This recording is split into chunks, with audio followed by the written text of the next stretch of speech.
What's up, Thrashers, and welcome back to the Thrash Maniac 99 YouTube channel, and I'm back for another album review for you guys.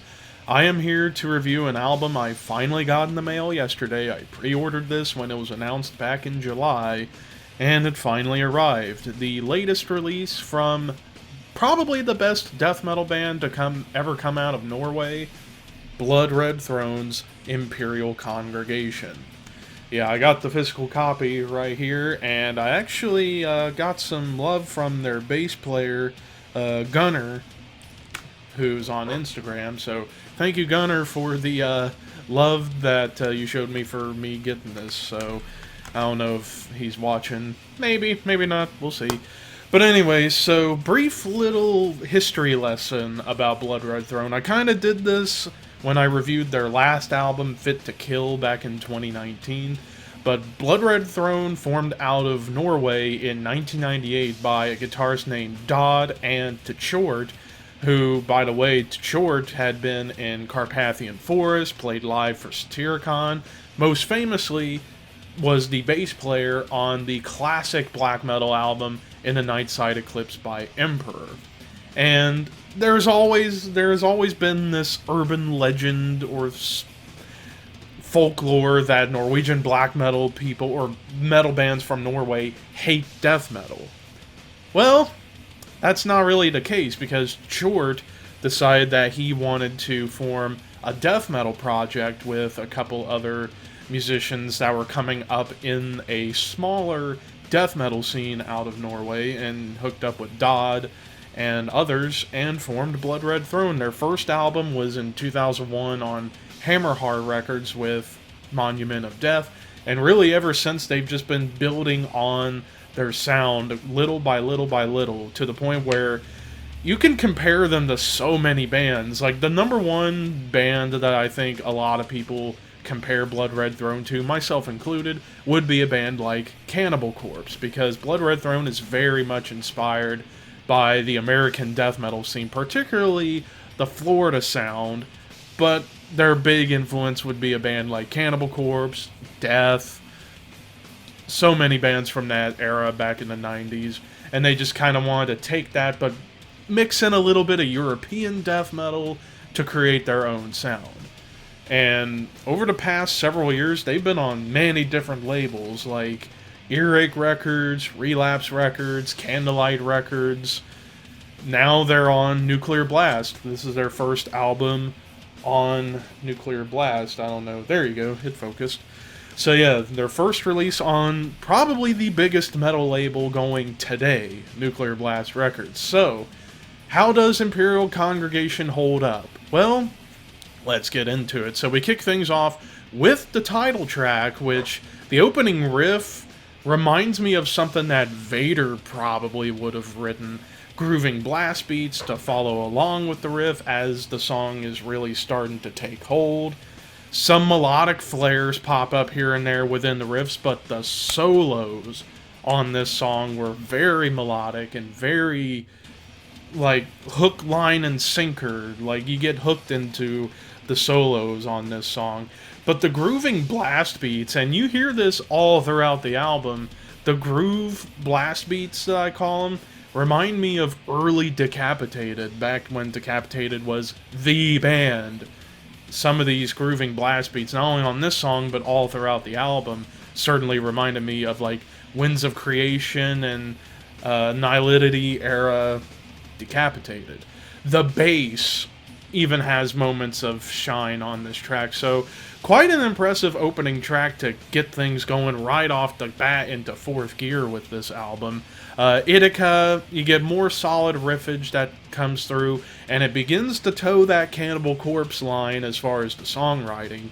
Little solo gallops pop in as well.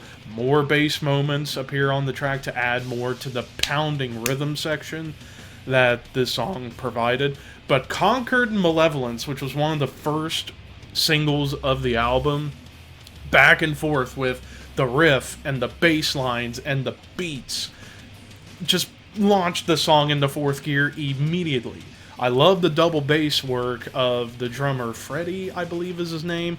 just going absolutely mental on the double kicks. The solo, though, as much as I love the song as a whole, the solo, probably the best solo on the entire album, very melodic, and it reminded me of recent era Carcass. Like, this song was almost like what would have happened if Cannibal Corpse and Carcass had a Norwegian child. Because it's like, it's Cannibal Corpse in terms of the heaviness, but the melody, especially in that solo, reminded me of something that Carcass would have done. And it was just, mwah, beautifully tasty, like a spicy meatball. Transparent Existence was actually the slowest song on the album. Gets almost doomy, but yet it maintains a groove. More catchy riffs just keep crawling up, and even a dark solo towards the end of the track to add on some sinister vibes on top of the track itself. Inferior Elegance. Now, this one's a unique song because you get chaotic riffing with the grooving blasts, and the way that the riffs and the beats kind of trade off of one another reminds me of something that like Meshuggah or Gojira would do in terms of like just going back and forth between the riffs and the beats trading off of one another. You'll get what I mean when you actually listen to the song, as the whole song felt like a complete rhythm adventure for the drummer to showcase, and I absolutely love this song for that reason, because I am a drummer myself, and maybe the next time I get to play on my kit, I might give this song an attempt to see if I can keep up with these rhythms that are going on all throughout the track. So that's the first half. Second half kicks off with We All Bleed, and again, chugging riff and beats that remind me of Suffocation, Decapitated, and Cannibal Corpse again, but especially Suffocation. Like, it kind of reminded me of the song Breeding the Spawn by Suffocation, and how the beat and the riff kind of cooperate together. Then it slows down a little bit and gets more groovy, followed by some blast beats. But the second half of the song definitely showcases more of the trademark Blood Red Throne sound with the riffing. And the solo reminds me of Slayer with the chaos and the squealy dive bombs. Like, I'm going to take the bar, the tremolo bar, whammy bar, and go... And it works if you want to add chaos to a song, and it's worked for a lot of bands, and it will always work, in my opinion, as long as it's not being completely overused. Some of the catchiest riffs even show up on this song as well, and this was one of my favorites from the album top to bottom. 6-7, which starts off wonderfully with fast double bass and an amazing bass line to go along with the riff. Some of the riffs on this song kind of remind me of early Death, because it's very thrashy, as it gives off some of those vibes to me. More tasty melodic soloing, and again, another one of the best melodic solos on the entire album. It's just, man, they really... The guitar players, Dodd and the other guy who plays guitar, why don't I go ahead and look? Meathook, Ivan Meathook, they really know how to contrast off of one another with the solos and the riffing, and this song definitely proved that point.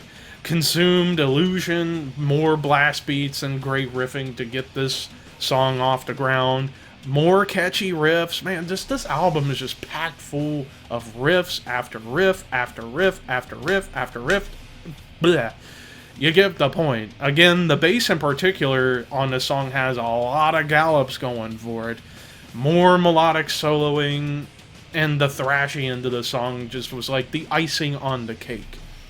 Hero Antics, which was another grooving song with some added intensity in the rhythms, and even some thrashy energy, and the bass once again showcasing its own voice with another melodic solo with some speedy moments within the track. Or not within the track, but within the solo. And then we get to Zarathustra, I believe I pronounced that correctly. The longest song of the album at 7 minutes to close it out, and we get this like amazing, wonderful melodic introduction, and it gets heavier with the bass line and the riff cooperating with each other. Definitely a more sinister song, and I'll even say the most progressive song on the album, because it just goes every which way but loose. 3/4 time signature playing going on, and after that melodic start, more heavy grooves with the riffs and the beats. And we get two solos. The first one was another beautiful melodic solo, and then the second one has a more dark embellishment on top of that to add to the sinister overtone that the song had from the get-go.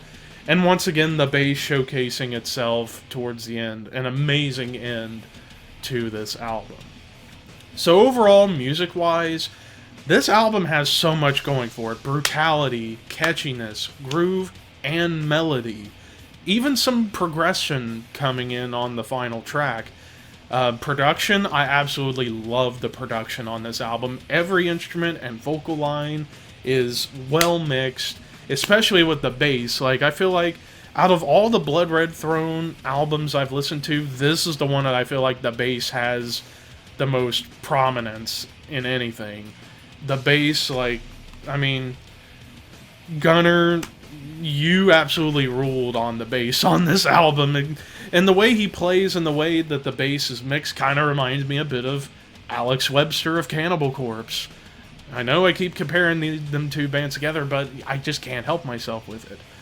But, yeah, just several moments that reminded me of old bands, you know, Cannibal, Carcass, Suffocation, Decapitated, even some moments of Death, and Vader, Gojira, and Meshuggah, especially on that song, Inferior Elegance, that's what I was going for. And it just goes to show you how much Blood Red Throne's willing to work to try and produce some kick-ass death metal and express themselves with their influences loudly and proudly. Now, as far as the final score, oh man, I'm struggling to think of a good score for this, because I feel like top to bottom, this was an amazing album. Definitely one of the best albums of 2021 so far, in my opinion. Part of me wants to give it a perfect score, but part of me feels like I'd be going a little bit overboard to give it a perfect score. Maybe the more I listen to it, it might. So for now, we're going to settle on a 9.5 out of 10. I mean, it's just a masterwork of death metal. It might be my favorite death metal album of the year. I'm not going to commit to that quite just yet, because there have been some great death metal albums, whether it's traditional, melodic, death doom, tech, what have you. There's some heavy competition in terms of death metal this year, I'm not going to lie.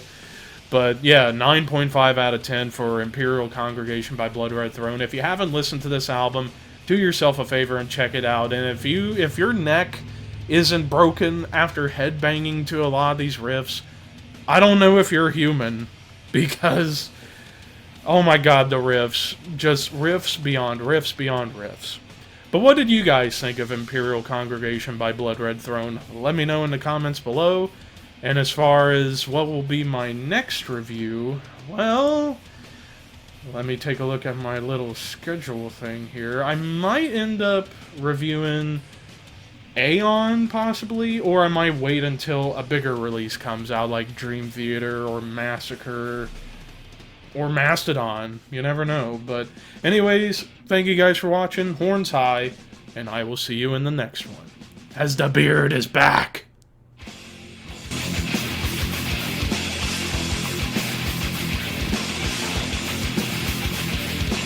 I don't want to do this, but I have no other option.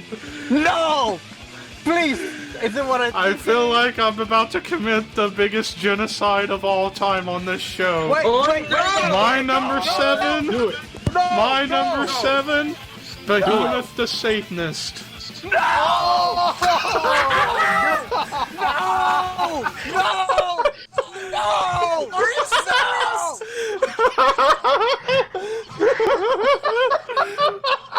And now Hannah's going to hide in the shadows. Damn you! Everybody. Why? Why? Why? You have to do it! You have to do it! You do it!